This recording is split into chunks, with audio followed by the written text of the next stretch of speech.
Do you know that thought waves are cosmic waves that penetrate all time and space? You see, as you get studying this and as you start to get into it in some depth, the ideas are so vast, they're so huge, and you think, this is about me? See, I don't think the vast majority of us have ever been introduced to who we really are.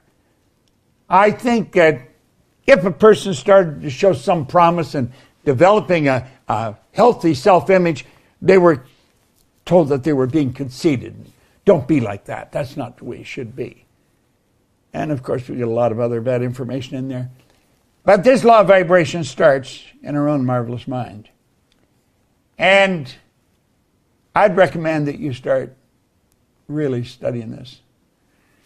If you just stick with us, what I've done, I've taken some of the most complicated material and I've reduced it to the most simplistic form, because that was the only way I was going to understand it, and I had marvelous teachers that helped me get that.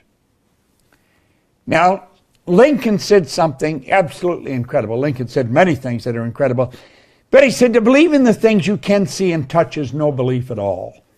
But to believe in the unseen is a triumph and a blessing.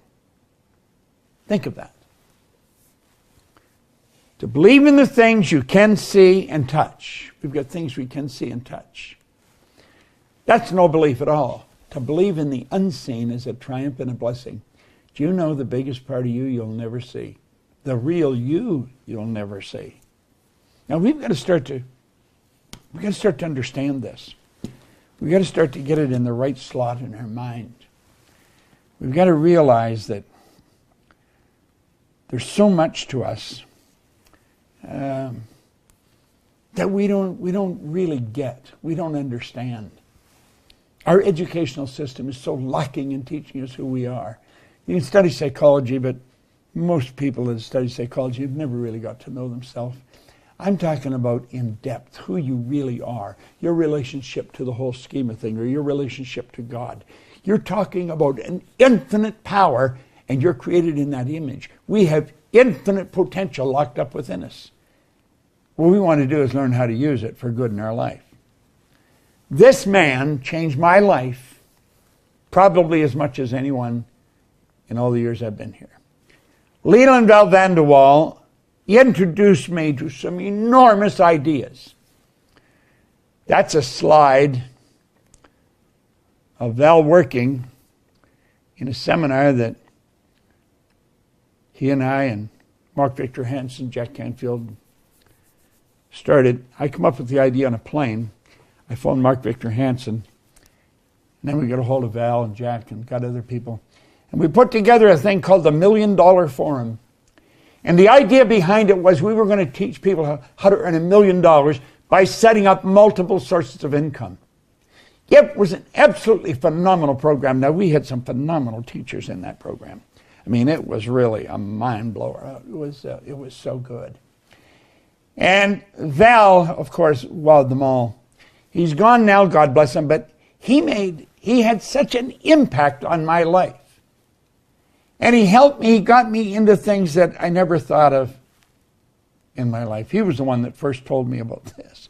He says, those who tell stories rule society. He said, learn lots of stories, Bob. Because he said, you are a story. You are a story. Now think about that. You are a story. You're a mass of energy and you function on frequencies. You are. Now think of that. You may not think of yourself that way. Then you might say, what's this got to do with anything? Well, if you really understand it, you can attract more money, all the money you want, as a matter of fact. You can attract good health. You can attract great relationships. You can attract phenomenal business. I sat down on a sofa in a room by myself, in a little house on Maplewood Lane in 1973, and I said, I'm going to build a company that operates all over the world. The lady that introduced us, Mikey Steller, is our Chief Operating Officer, and she's also our Marketing Director. And I sat down to watch television one night, which I very rarely do, and I only watched it for a few minutes. I thought, I don't want to watch this. And as I was getting up, my phone rang.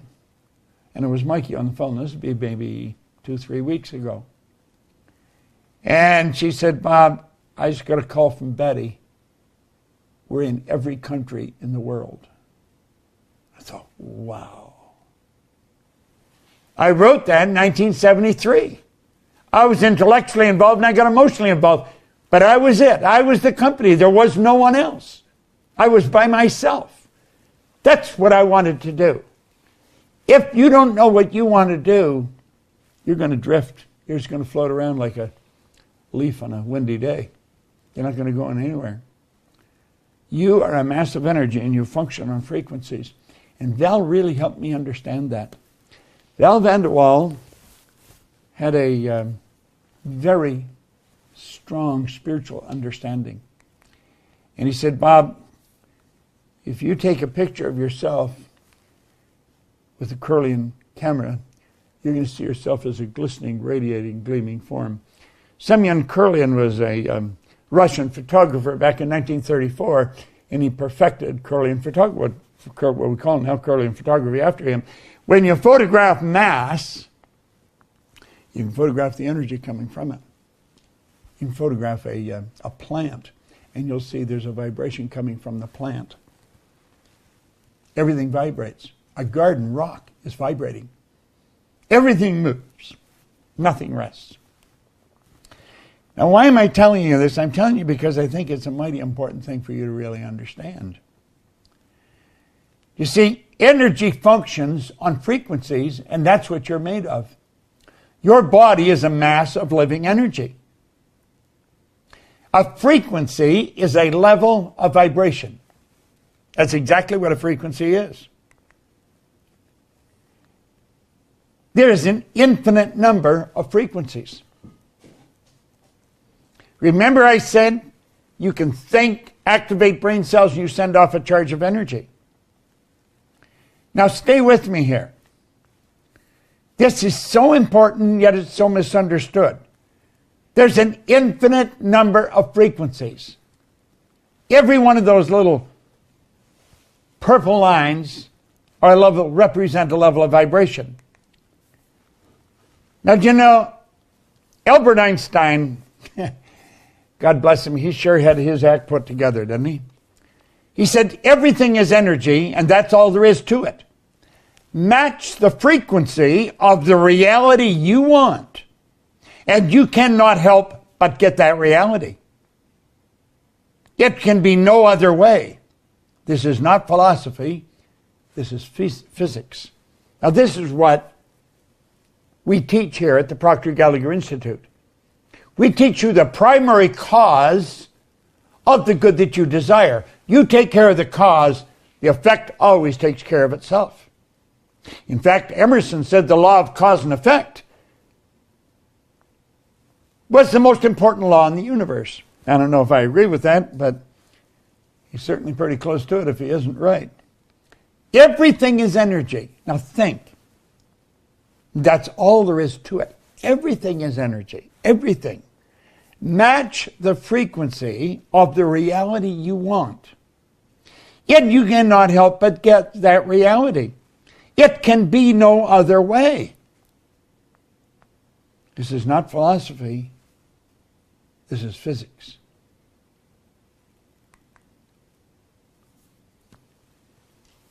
Earl Nightingale said essentially the same thing in 1959. He brought out the strangest secret record. Right at the beginning of that recording, he talks about the good Dr. Albert Schweitzer being interviewed at an airport in London when he got off a plane. And they asked the good doctor, what was wrong with man today? He said he thought about it for a while. And then he said, man simply doesn't think. We do not think.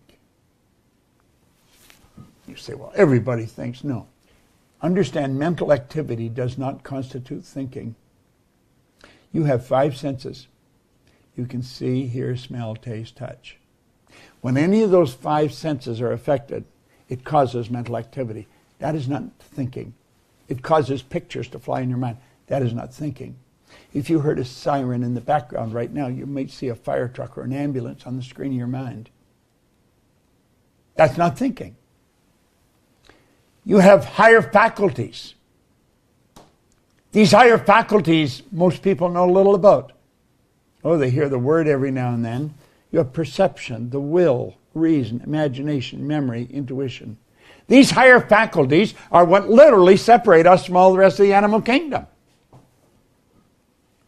All the rest of the little animal kingdom, they're completely at home in their environment. They blend in. You and I are totally disoriented in our environment. We're totally disoriented. That is because we have been given the godlike ability to create our own environment. Charlie Tremendous Jones was a great man, just a phenomenal public speaker, great teacher, and always promoting books. He said that he believes that we're the composite of the books we read and the people we associate with. I'm inclined to agree with him. Well, as you start to listen to Earl and The Strangest Secret, a lot of things started to happen to me. And it changed all kinds of things in my life. Now, there's the two men that both ended up being mentors of mine because I worked with them.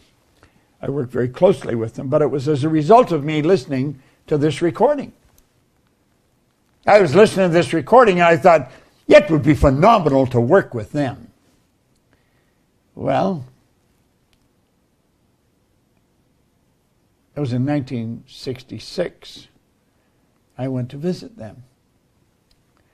And I decided I want to work with them. And you see, it was what they would teach me, what Val would teach me, that helped me understand how I had done what I did.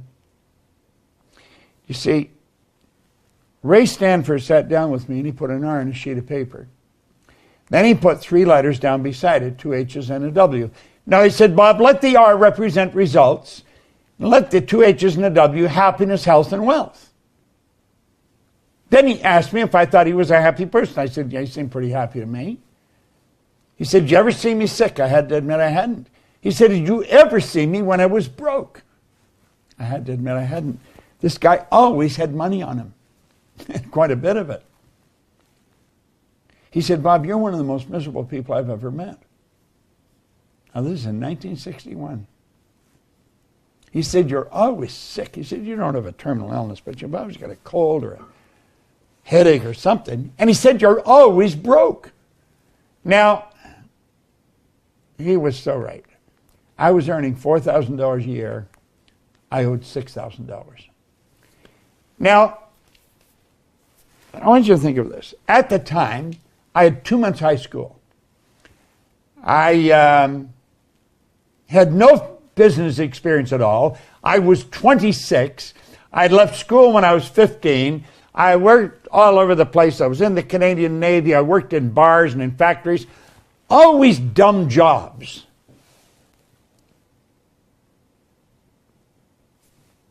No wonder I was unhappy, sick, and broke. I studied nothing. I read nothing. He said, do you ever read anything? And I said, no, I can't read. And that's when he introduced me to this book. And he said, Bob, Napoleon Hill studied 500 of the world's most successful people over many, many years. And it was at the counseling of the richest man in the world that he did that, Andrew Carnegie. And he found there was a golden thread running through their life. And he wrote the Laws of Achievement. I have the Laws of Achievement right here. Pull those 4 over a bit. And they are right there. There's 8 little books. And that was the Laws of Achievement. Now, he wrote those at the request of Andrew Carnegie. Carnegie said it was a shame, like people like himself, who was the wealthiest man in the world, is going to their grave with all his knowledge locked up in their bones. He said nobody's ever organized the Laws of Achievement. And as a result, most people never achieve very much. And he got held to do it. Well, after he did it, then this book, The Laws, or Think and Grow Rich, came out of that. And this is what I was really into studying. Okay? You know that within a year, my income was at $175,000. Now, at the beginning, the end of this meeting, Arash is going to be giving you a directive. And what I would suggest you do is listen very carefully to him. This is a goal card that I have my goal written on. I carry this in my pocket. Every time I put my hand in my pocket and touch that card, the picture that's in my mind flashes on the screen in my mind. I painted the picture in words on the card, and it's tucked into cells in my brain. Well, that's how I went from earning $4,000 to $175,000, and I did it in less than a year. This is no formal education, no business experience. I had no idea what I was doing. In less than 5 years, I was over $1 million a year. I had business operating in Toronto, Montreal, Boston, Cleveland, Atlanta, in London, England. If you ask me how I did, I had no idea. I had no idea. I have found out since it was through the repetition of what I'm talking to you about right now. The action of repeating something that has already been said or written. Look at. Ray said to me, if you read this every day, your life will change. He got me to commit to doing that. I committed I would do it. And God only knows why I've kept that commitment.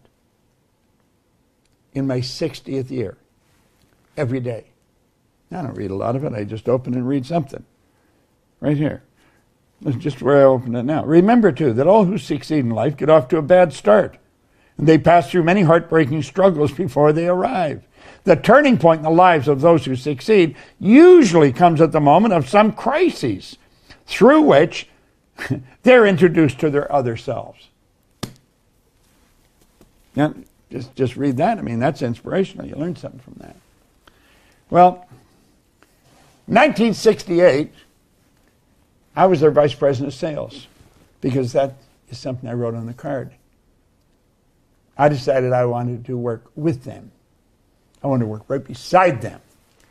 And I had an office right beside the two of them.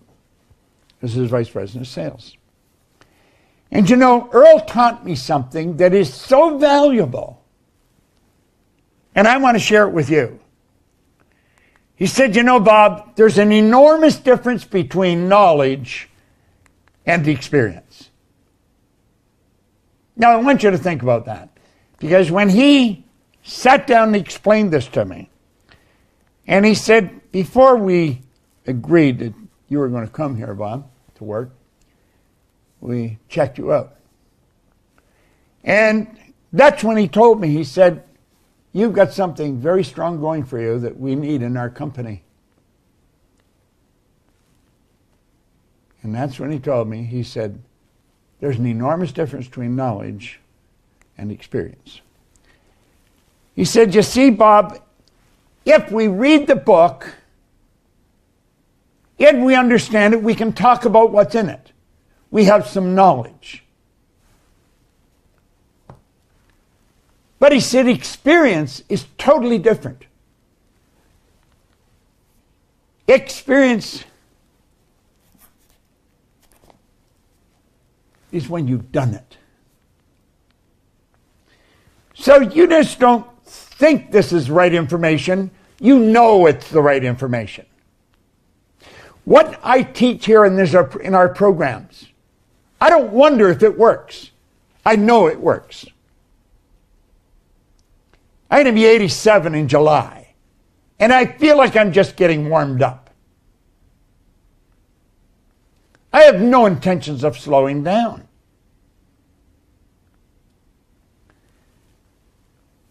We earn millions of dollars. We operate all over the world. And I believe we share some of the most powerful information in the world. It's not just something I've studied. It's something I did. And it was only after I did a lot of this that I got help.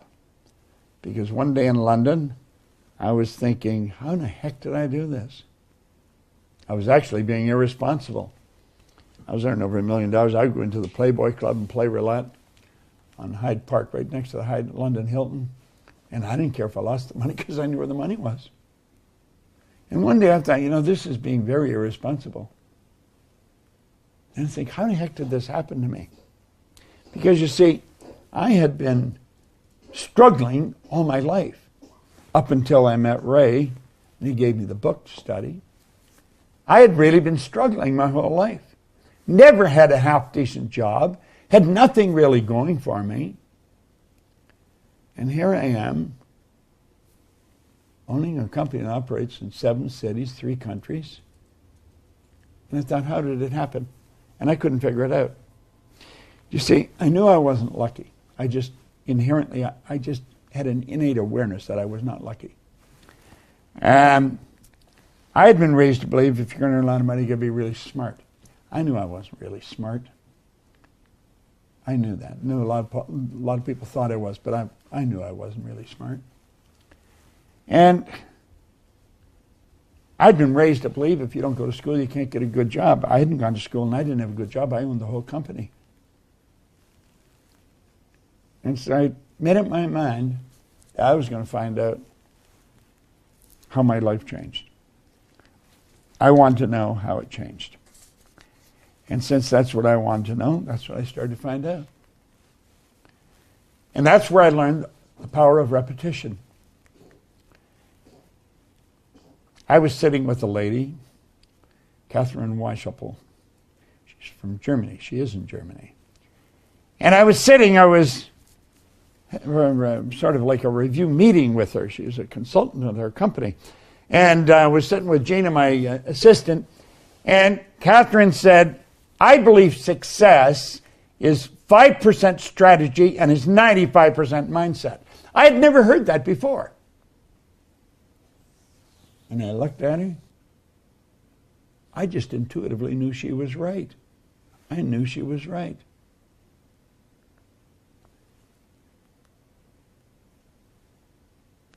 I would go back to when I was on the street in England, I don't even know if I knew what strategizing meant. I didn't feel bad not knowing. I mean, why would I know? I hadn't gone to school. I'd never been in business, Success is 5% strategy, 95% mindset. You see, it's all about the mind. It's about your marvelous mind. Now, before tomorrow, I'm going to show you different concepts. I'm going to explain them so that if you had a 15-year-old, the 15-year-old would understand it, believe me.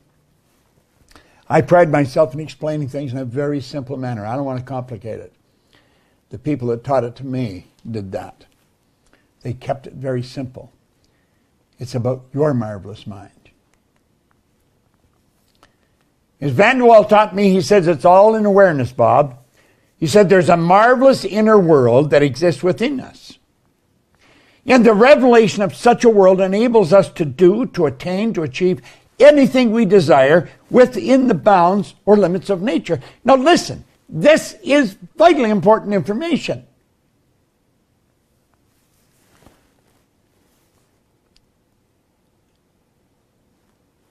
I have never really studied finance. I'm not a financial guy. I've earned millions, literally millions of dollars. I think it's the easiest thing in the world to do. But I don't know how to manage money. I really don't. And I had my own company. But if we go back to what Einstein said, if we get the picture and we get into the energy of the good we desire, you can't help it. Have it manifest. Around 15 years ago, we had a lady come to the seminar who was a securities attorney. Oh, we've got a little friend here. And Sandy Gallagher was a securities attorney, very successful one. She became fascinated with what we were teaching. one thing led to another. I'm going down the road pretty fast here. And Sandy Gallagher became my business partner. Sandy is really a financial genius. She really is. She was buying and selling banks, turning banks public. Here's Bob, knew nothing about finance. And I attracted the perfect business partner for me.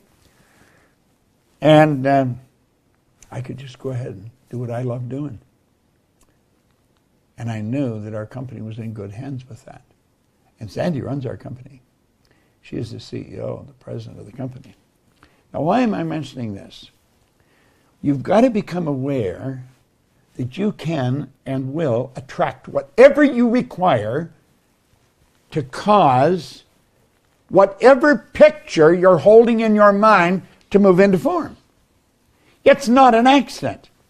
There is a marvelous inner world that exists within us.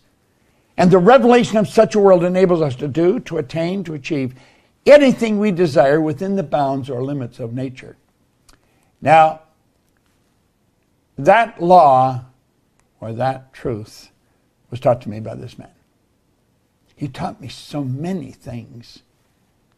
God, I miss him. Val and I became great friends. We did a lot of work together. Val, he was a big guy.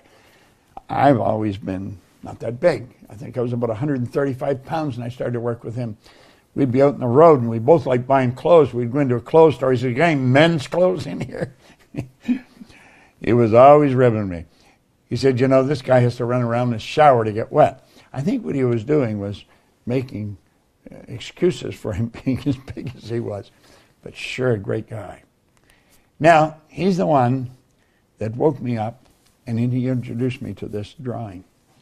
And he said, "Bob, I want you to let that represent you." And he said, the big circle represents your mind. The top half of it is your conscious mind. And the bottom half is your subconscious mind. Now, you've been reading a lot about this, but I would suspect that you're very confused when you read a lot of this stuff. I think one of the best books on the subconscious mind is Dr. Joseph Murphy's book, The Power of the Subconscious Mind. It's a phenomenal book. If you don't have it, your library is not complete. And at any rate, he taught me this drawing, and he said, when you think of yourself, you got to have an image. You got to understand the mind is everything in your life. You got to learn how to work with it. Now he said, let's look at it this way. There's the mind, and there's a positive sign and a negative sign. Now he said that actually represents a law of polarity, the law of opposites. And he said here, a power flowing into your consciousness. And when it flows into your consciousness, you create thoughts. You literally create thoughts from a power that flows into your conscious mind. You can originate thoughts. You can think something that no one has ever thought before. You have a unique ability to do this. It's the thoughts that you think in your conscious mind that you impress upon your subconscious mind that causes you to feel the way you feel. Feeling is conscious awareness of vibration. Those feelings are expressed with and through your physical body. That causes the action which produces a result. Now, getting them all lined up is called attitude. Now, some people line up on the negative side. They're going to see what's wrong. And you know something? They're right. There's something wrong. Other people go on the positive side. They see what's good. And they're right. There's something good. You can find what's right or wrong in anything. Doesn't matter what you're looking at. If you want to find what's wrong with my presentation, just keep looking. Take a pen and pencil because you're going to get busy. Or if you want to look at what's right, look at that. There's a power flowing into our consciousness, and we have the ability to think anything we want to think. And it's the thoughts we think that causes the feelings because we get emotionally involved with them. That causes the body to move into action and produce results. Now, this drawing is without question so valuable. and so misunderstood. And he went on to explain more about the conscious mind. He says, that's your thinking mind, Bob. Problem with most people is they don't think. They really don't think. Mental activity never constitutes thinking. I remember when he said that, and I never forgot it. He said, that is your thinking mind. It's also referred to as the educational mind. This is you I'm talking about. Now, as I keep building this idea, you're really going to get to know yourself, the world you live in, and the laws that govern your being a lot better. Yet, as you understand yourself a lot better, you're going to find your finances are going to improve, your health is going to improve, your relationships are going to improve, your whole world starts to get better. The educated mind is also referred to sometimes as the intellectual mind. That's where all the intellectual factors are. Remember I told you what they were? You had perception, the will, reason, imagination, memory, and intuition.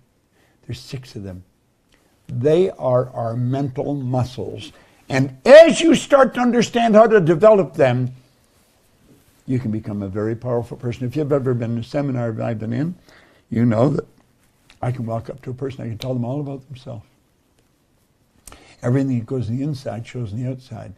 It's your intuitive factor that enables you to read that. We hide nothing.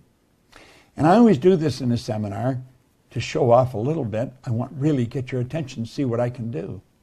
But then what I really want to do is say, if I can do it, you can do it.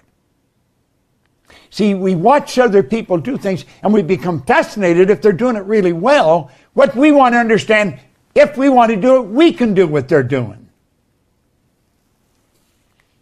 The subconscious mind is your emotional mind.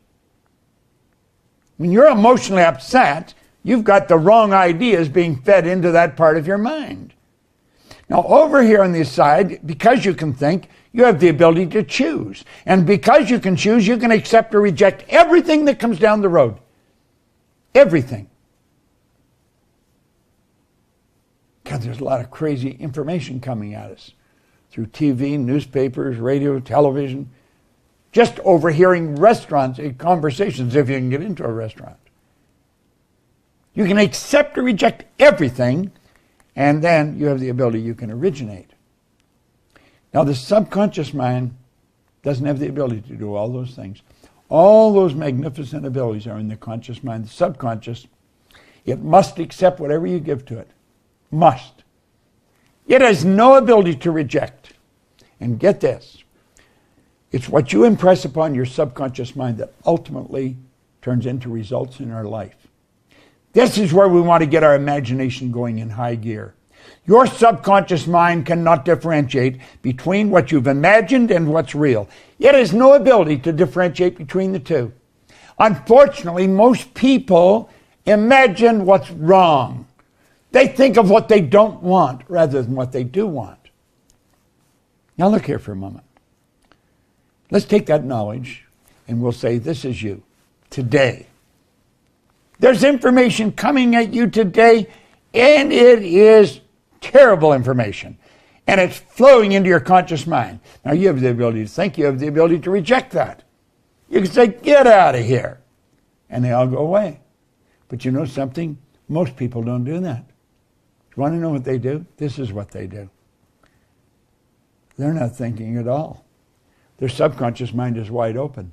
And that information goes right into the subconscious mind. Remember what we said about the subconscious? It has no ability to reject all that negative information. Why do we leave the mind open like that? It's our paradigm. It's how we're programmed. We're literally programmed to live that way. Who did this? Why did they do this? Well, let's take a look. We'll just close the window on that for a minute. Let's go over here. This is you as an infant. Now, the more you understand this, the more you're going to be able to put tomorrow's lesson to work. Because I'm going to get in and I'm going to show you how you attract whatever you're in harmonious vibration with. This is you as an infant. Your subconscious mind was wide open when you arrived on the scene. I don't care what language was spoken around you, that's the language you learned. If there was more than one language spoken around you, you would learn more than one language. You see everything that was going on around you. All the love, the hate, the prejudice, it was all programmed right into your subconscious mind. Just like in the song, a person has to be taught to love and hate. They must be taught before they're